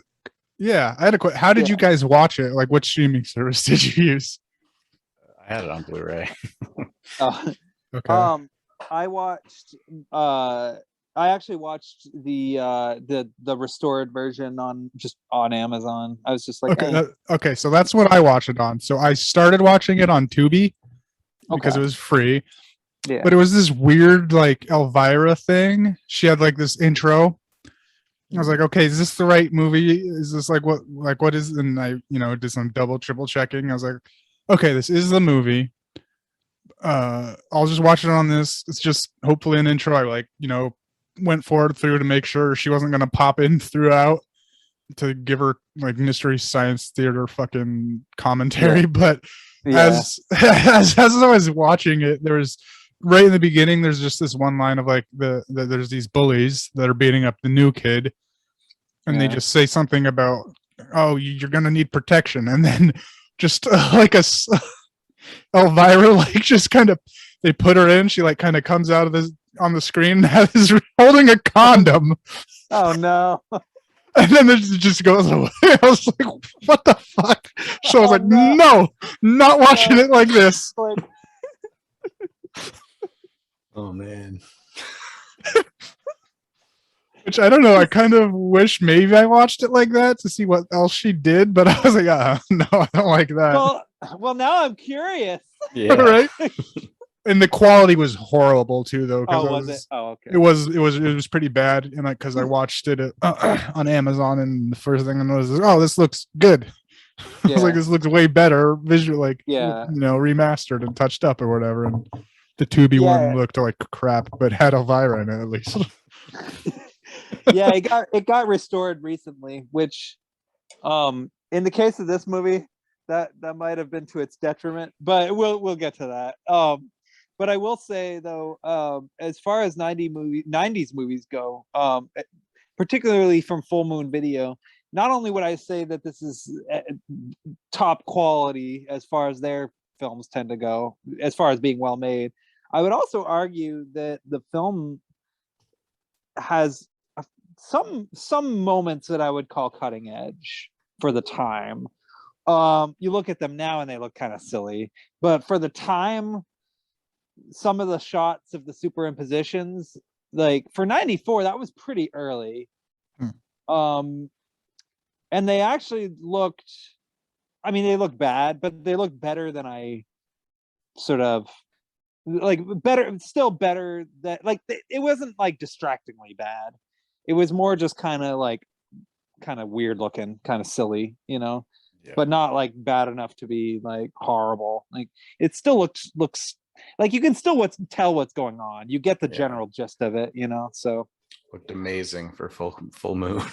yeah, yeah.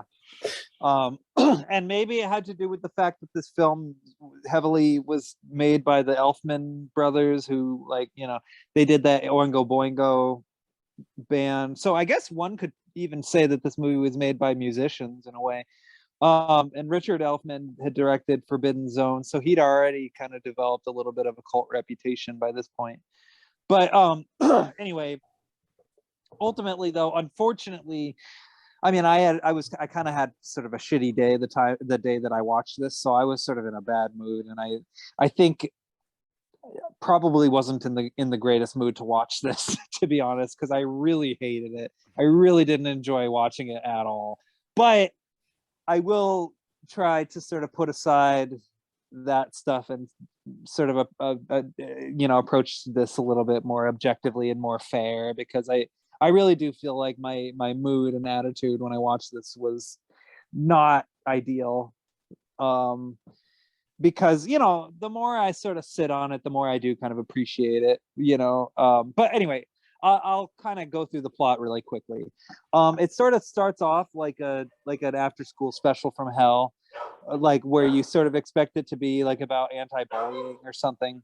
Yeah, I thought the way it was going, I thought it was going to be one of their Moonbeam sub-label movies, like a kids movie. Yeah, that's kind of what I thought too, actually. Especially with the Danny Elfman music going. Well, that's the weird thing, is that I saw this. This is another one of those weird movies that I saw when I was a kid, and after watching this, like, I just have to wonder, like, did I watch like anything normal? Like, because this is like, I mean, okay.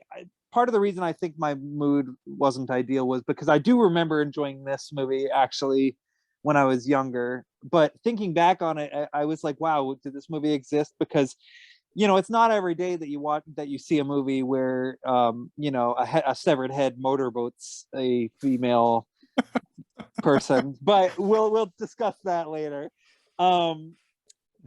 yeah, they pull a Reanimator though with this movie, and it's not every day that you see something like that. And I distinctly remember watching this movie and seeing that happen and finding it hilarious.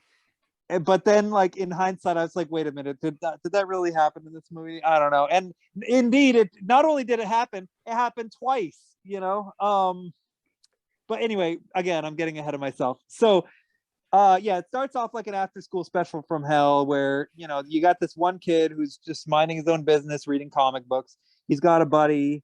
The guy who owns the comic book is this really odd fella who appears to be involved in some type of voodoo magic ritual, which of course becomes important later. You don't really find out much about it at first. So they leave the comic book store. They get into a scuffle. There's this one kid who they're walking down the street, and this gang of bullies, they're like bullies from the 50s, start pushing them around, picking on them. I forget exactly why. I don't know. Did either of you catch that? I can't even remember. Just protection, I guess. They were bullies. I don't know. Yeah. Okay. Yeah. And it's like, oh, this is gonna be one of those movies where it's like the kids stand up to the bullies, and it's like, oh, cool, And at first, it's like that, Yeah, and the main bully has a girlfriend. That's Yeah. the love interest of the main character. Yeah, and so there's some power struggle stuff. Let's see. The bullies are a group of men who are clearly not teenagers, and act pretty insane to this group of, they appear to be young adult. I would guess they were all like 13, 14, something like that. And let's see. They could Okay. drive though. They were driving, so Yeah, they knew how to drive, so I guess that's something. I mean, I don't know, maybe every 90s kid back then knew how to drive. I mean, it's possible. And at some point they accumulate a third member as well. It's like a new kid in town, I'm guessing. So yeah, so they kind of form a little junior gang, and they meet up in their treehouse or their bedroom or whatever, and they're like, how are we going to stand up to these bullies? Like, how are we going to take them down or whatever, or something like that. But little do they know, these bullies are actually not bullies. They're actually like kind of a step away from being full-on gangsters, and they're basically henchmen to the angriest lesbian I've ever seen in my entire life. Yeah. Who happens to be sort of the head honcho mob boss, and she's even got like a female slave mistress type girl who a ditzy blonde type character. Yeah, who she just acts like a misogynistic pig to. And she's scary, actually. Whoever, I forget who played her. Meg Foster. Meg Foster. Yeah, there you go. Meg Foster, the indomitable Meg Foster, who gives an excellent performance in this movie as like I said, the angriest lesbian I've ever seen in my life. So funny. And that's saying something too, to give her the crown jewel, the king crown, I will say. And pretty progressive for a early 90s movie. Yeah, I'll say it was intense, and let's see, the kids, something happened. I don't even remember what happened. It's been a few days since I've watched it, so forgive me. But the henchmen are like taking apart an old lady in the neighborhood's car, and they videotape it and send it off to the police. Okay, so all right, so I like these kids up until this point, and then the main character, the main kid, this is when he kind of lost me a little bit, because if you're gonna film crooks taking apart a police like a person's car, you don't hand it to the police in front of the crooks. Right. You wait until the police are done with the crooks, and then you speak with the police privately and say, hey, officer, can I show you that I filmed this? Yeah. And they basically fuck themselves over. Yeah, well, that kid did. The other two kids kind of just went along with it innocently. I don't really blame them. And at some point, I think they even tried to get him to stop. But in this situation, though, this kid was very much the antagonist, because I think it was a purposeful choice for him to give the tape over to the police at that moment in time when the cops are questioning these thugs. Like, the kid literally goes all like Spotty Poindexter, Scooby-Doo, Blue Velvet bullshit, where he confronts the cops. Is like, here, officer, I got the evidence right here. And it's like, you idiot, you just gave yourself away. Now the mob is going to be after you. The angry lesbian boss is going to want to kill you. Yeah, like, what the hell are you even doing? Like, what the fuck, you dumbass?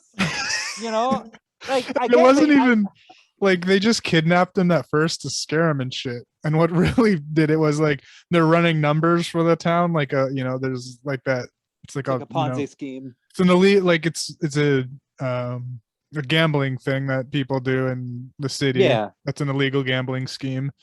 And he steals all the like the whatever lotto tickets that they have, like at once when they're already inside their henchman's or the mob boss's lair. Yeah, they have so a perfect chance to escape, but the fucking dumbass main character is like, no, let's take these tickets just to fuck with her. I hated that. Like, are you serious? You're tied up and kidnapped by a mob and you still want to fuck with them even further? Yeah, he in my opinion totally like, I'm not saying that he's like the victim or whatever. The bullies did kind of go after him first, but like, to me, like, if you once you mess with a mob boss, like, what the right thing would have been to do was to escape and then tell the police what he found out, and then let the cops deal with them and bust their compound and just tell them in private. But instead he decides to just willfully screw with them to the point where even his friends are telling him, like, don't do this, dude, and he does it anyway. And his girlfriend at one point even says something like, oh, he's the type of kid who always likes to do the right thing. And it's like, okay, the right thing is to, not do, like, to not antagonize people. It was just one of those things. Like, I was like, all right, you're gonna get killed. Yeah. I didn't know that they were gonna get killed. Yeah. The only reason I knew it happened is because I had already seen the movie. But when I watched it this time, I wasn't surprised. Once I saw what the main character was doing, I was like, all right, yeah, you deserve to die. But, I'm sure if I had seen this movie for the first time now, I would have been shocked by the scene. I was shocked. Me too. I was like, oh shit. Yeah. Because like up until then, like I said, it was like a children's movie. Yeah. Yeah. They said fuck a few times. I don't know if it was before or after, but they did drop the F-bomb. Yeah. Yeah. But it was I thought it was like, kids movie kind of. Until then. It felt like a total Moonbeam production until suddenly the kids get gatted in the middle of the street. And it's brutal and horrible, and they get shot in cold blood, and then the gangsters walk away like it's a joke. And the angry lesbian mob boss tells her girlfriend, like, oh, don't worry, baby, like, we just scared them or beat them up, we didn't actually kill them or whatever. So there's like that aspect too, and it's like, well, fuck, then there you go. So then the film goes superhero origin story in a big way, and it goes way off the rails in terms of like, whoa, what the fuck is this? Like, yeah, because the comic book voodoo practicer that you meet at the beginning of the movie, turns out he's not messing around. He unearths the kids' bodies, cuts their heads off, shrinks them down to size, and then puts them in a pot. Which at first I thought that those were like other kids' heads. Like, I thought, oh, what the fuck is he like collecting kids' heads? Because those heads that were in the pot didn't look anything like the kids' faces. Like, yeah. I was like, who the fuck are these kids? Like, we haven't met them yet. So, and he at one point, there's like this really disgusting moment where he picks up a dead cat and pets it and then throws it in, and it's like, oh my god. Yeah. So you're boiling these boys' heads in a vat of whatever the hell, and the dead cats, and it's like, this is like some sick, weird crap. Like, and cuts ahead a year later at some point. I don't even remember when. Yeah, I don't know. It Oh yeah. I only got that from it's when they start going after the bad guys. Like the main henchman was telling the mob angry lesbian that you remember those kids we killed a year before? I was like, oh, it was just like one line. I don't know if they had like a 1 year later thing, but that's I think the only. they did. I think Okay, so. all right, I missed Yeah. that then because Yeah. It was like a brief training montage and then very short. It was like a year later. Yeah. okay, Pretty much.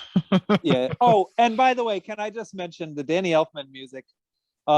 Which I think, okay, so he did the main theme, and then I think the rest of the music might have just been Oingo Boingo music. But regardless, I mean, the movie sounds like a Tim Burton movie. And so just picture everything that we're describing scored like Edward Scissorhands, and you get a good idea of how freaking weird this movie is. Because let me tell you, okay, so get this. So then the kids well, I mean, I guess I don't need to, because you guys already watched the movie, but get this. All right. So the kids' heads come back to life or whatever after he performs the spell, and then he tells them that he's like, basically they exist now as idle spirits that are alive but dead, and you know, all that stuff. And he gives the whole spiel about what happened and everything, and they constantly express their sadness and discomfort at their predicament. yeah, they say they'd rather be dead and yeah, Yeah. which is just like, wow, you know. And then okay, so here's where it gets hilarious. So then there's a training montage. Which I think that's kind of what the 1 year later thing was supposed to be, was like, because there's all this training. So the kids have superpowers. One kid can like shoot fireballs Two or of them some have shit. superpowers at least. Yeah. Oh, okay. Yeah. Only two of them. That's it. And then the third kid just like basically just like cut people up. He's got a switchblade. He's just holding a Yeah. knife in his mouth. Yeah. Yeah, which is just hilarious to me. Yeah, it's like, why didn't he get superpower? All right, whatever. Anyway, so then the other kid, like one kid can shoot fireballs and the other kid has like fangs or something. Yeah. Yeah. And from here on out, basically it becomes like your typical sort of superhero revenge type, you know, thing where they go around taking out the bad guys. Except in this movie, instead of actually taking out the bad guys, what they do is they attack them, you know, which is hilarious because like the one kid zaps them and it's like, oh, you know, electric laser jolting around person. The other kid bites and chomps on them like they're a piranha, and then the other kid shanks them, and then for whatever reason the combination of all three of these things turns these gangsters into zombies that proceed to wander around picking up trash. I totally forgot about that part. Yeah. They pick up trash and recycle, and at one point Clean up graffiti. They clean up graffiti. At one point they do gardening. Like, which leads to like this one funny moment where the bad guy's trying to escape the severed heads or whatever, and he runs into these zombified henchmen, and they're like, "Hey, miss, you want to help us weed the garden?" You know, Yeah. like so there's some pretty funny shit. Like, And it's always farting too. yeah, oh yeah, they're farting a lot, and meanwhile, this zany Tim Burton type Danny Elfman, Edward Scissorhands music is playing. There's a scene where the girl's love interest goes to visit their graves, and then his head, and she's like crying her eyes out, and the boy's severed head flies down and declares his love to her, motorboats her and flies away. And in the midst of it, she's like, "Oh, I can't stand it." And then let's see, and then for whatever reason, she's still in a relationship with this gangster guy who, you know, then of course he unfortunately has to say, "Oh, you're almost 16," and it's like, then you've put together the fact that they've been dating for over a year, and this movie just, it's like a series of unfortunate implications.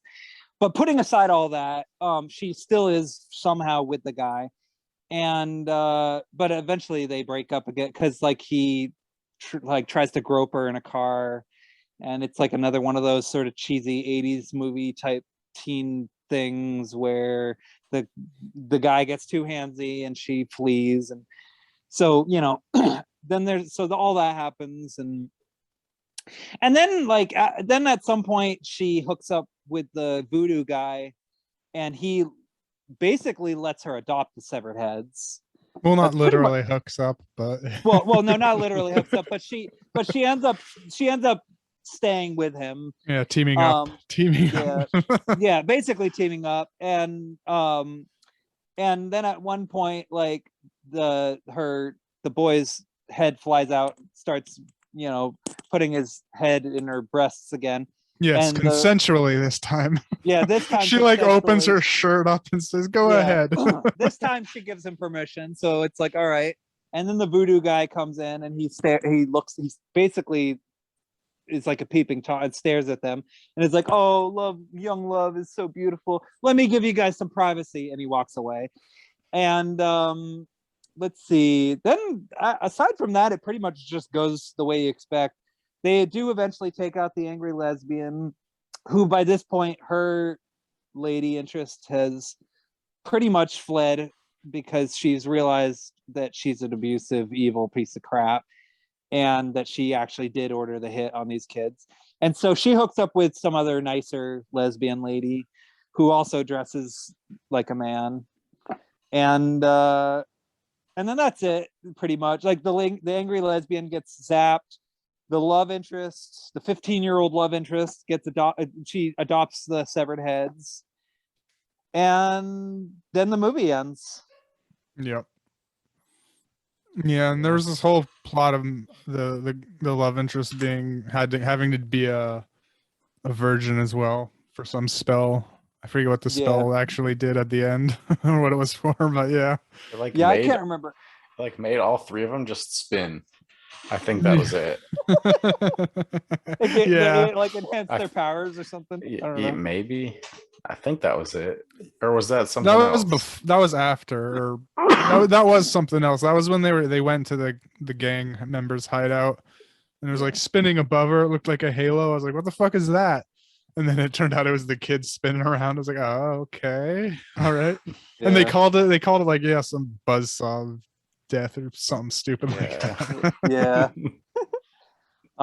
There's some funny effects work where you see the kids' heads flying around in the cityscape, and it looks like something out of Darkman.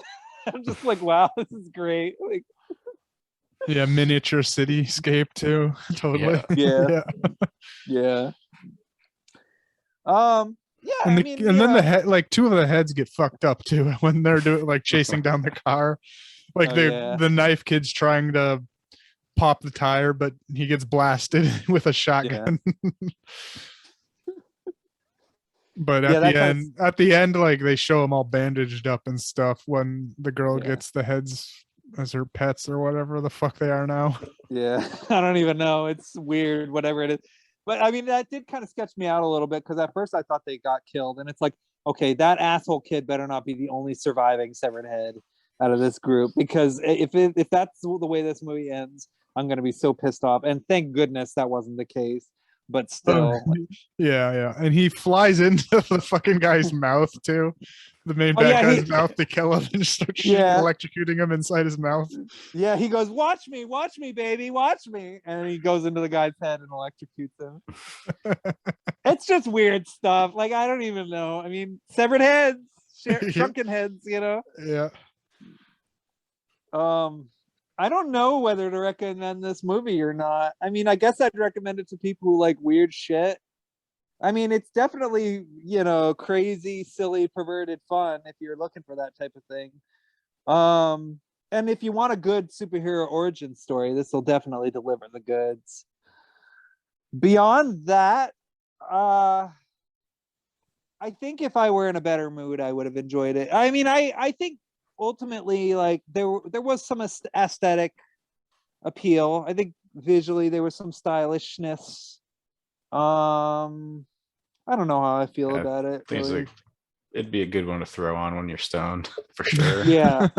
Yeah, I definitely would have rather been stoned when I watched this, like, because I was just in a pissy mood, and I was like, all right, this movie better make me feel better. And then it's like, what is this bullshit about these little kids and their shrunken heads and this dumb lesbian? Like, I was just Farting like so over with it. zombies. Farting Yeah. zombies, picking up garbage. I was just like, this sucks.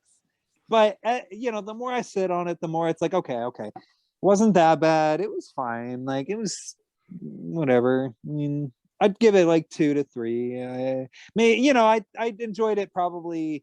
I'd say I enjoyed North a little bit more. I was more in the mood for North when I watched it. And also I admit Danny Elfman's music, like I don't mind his music. I like his music, but some of it's just too zany and absurd for me. And it's also kind of the way I feel about Richard Elfman's films just in general. Actually, that's kind of just how I feel about the Elfman brothers in general. They're just too zany for me sometimes. And I think this movie was just didn't hit me right. It had an after credits scene.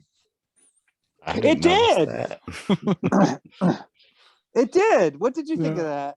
It was dumb. It was real short too. It was just like the angry lesbian and the Vinny, the main henchman character, were like scrubbing a graffiti with toothbrushes. Yeah. It was just a little tiny reminder that the villains, they got theirs. So Yep. serves them right for shooting a bunch of kids. I mean, Yeah. Well, I'd give it like 2 stars, I guess. It was okay. interesting for sure. Yeah. Yeah, I gave it a 2.5. Cool. It was just weird enough that it was enjoyable. Yeah. on a good day, I might give this a 3. You know, we'll see. We'll see one day. I might give it another shot. You know, maybe this will be my 420 movie. Okay, Shrunken Heads. Yeah.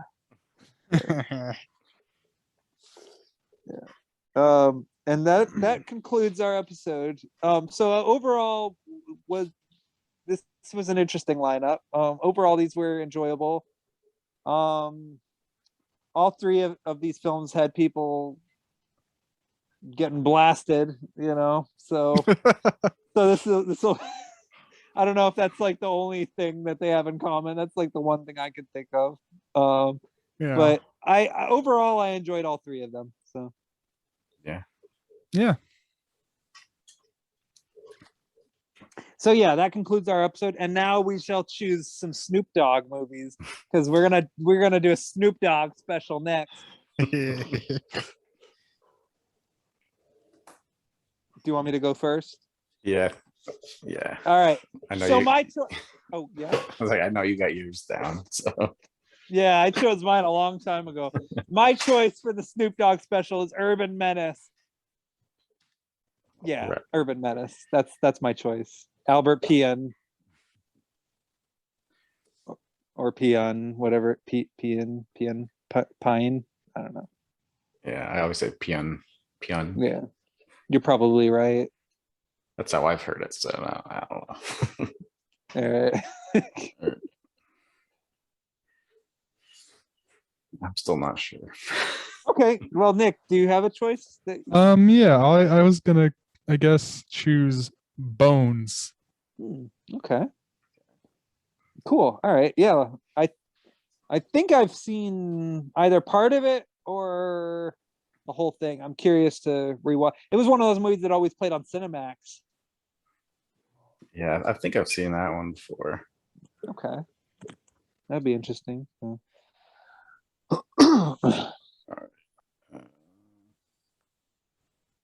I guess I'll go with The Wash Okay.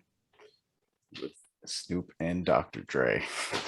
Ooh. All right. Cool. I don't think I've heard of it. Yeah.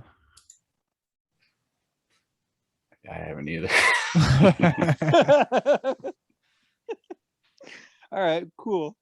It could be good. Could be bad. You know, it's you never know with Snoop Dogg. So. Yeah. I wanted to pick something where he was prominent in it.